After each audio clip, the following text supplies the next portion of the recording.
El gobierno nacional ha desregulado el transporte de media y larga distancia en la República Argentina. La diputada provincial Lucila de Ponte, que está en contacto con nosotros, tiene una mirada crítica con respecto a este tema y de preocupación. Le damos la bienvenida. Lucila, ¿cómo te va? Bienvenida a TDC Noticias. ¿Cómo va eso? Buen día, ¿cómo están? Se corta. Bueno, yo planteaba esto del gobierno nacional, esta desregulación. He visto opiniones tuyas, he leído con respecto a la preocupación que genera esto por el tema de que parecería ser que está todo hecho a la libertad de mercado y quizás se corten algunos transportes ligados a lugares donde, entre comillas, parecería ser que no van a ser rentables, una empresa no va a poner comunicación y necesitamos comunicarnos, viajar. Exacto, el gobierno nacional ha establecido la regulación del transporte de pasajeros de las líneas interjurisdiccionales que conectan a una provincia con otra provincia. Ahora determinar el precio de las tarifas, van a determinar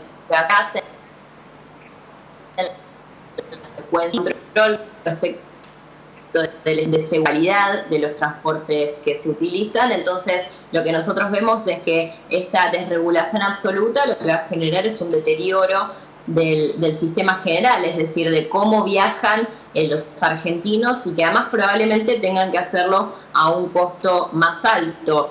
Nosotros lo que decimos es que seguramente había muchas cosas y hay muchas cosas para resolver y para mejorar, pero que el camino de ninguna manera puede ser la retirada absoluta del Estado en términos de relegar su capacidad y su rol de planificador en cuanto al transporte de pasajeros. En el mundo se planifica, el Estado lo hace y también subsidia porque es un servicio a la comunidad, una necesidad de tener comunicaciones a lugares quizás muy diferentes y con problemáticas para llegar. ¿Qué hacemos si esto sucede? Por supuesto que como legisladora está dando tu opinión, pero el gobierno parece que arrasa con todo, primero con la facultad, ahora con el transporte, también con la salud mental. ¿Qué hacer?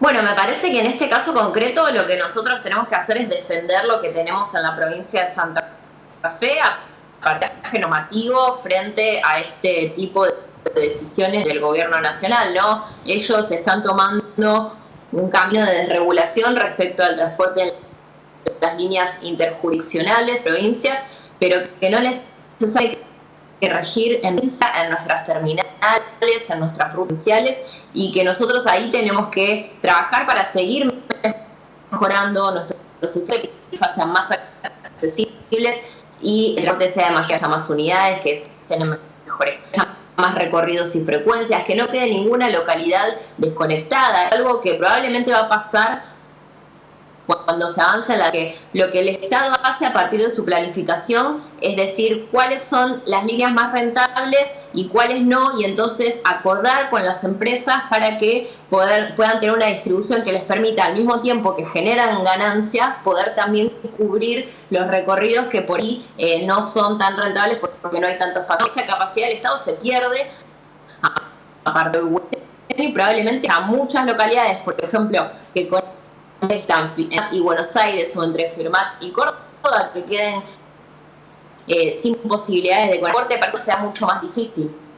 Te corro de tema para ir cerrando, porque por eso nos corta un poco la comunicación. Ayer el veto presidencial terminó su camino, por lo menos el deseo del presidente, pero por otro lado hay que hablar el de financiamiento que va a tener la educación universitaria, que es un logro de la comunidad argentina. Pasaste por la universidad pública, ves que ahora hay diputados que votan en contra de un veto donde ellos también fueron parte de la universidad pública. ¿Qué pensamiento, o por lo menos qué te genera esta decisión? Lo que se estaba discutiendo fundamentalmente ayer era el rumbo que asume Argentina respecto de fortalecer la educación superior, el sistema científico-tecnológico, la investigación y el desarrollo.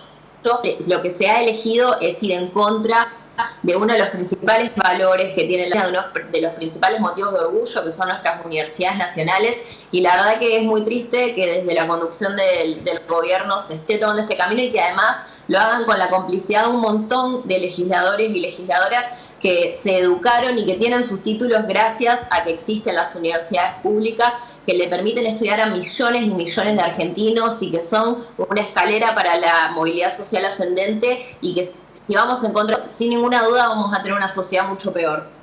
Lucila, te agradecemos el tiempo y quedamos para otra oportunidad para hablar de los temas que hay en agenda. Gracias.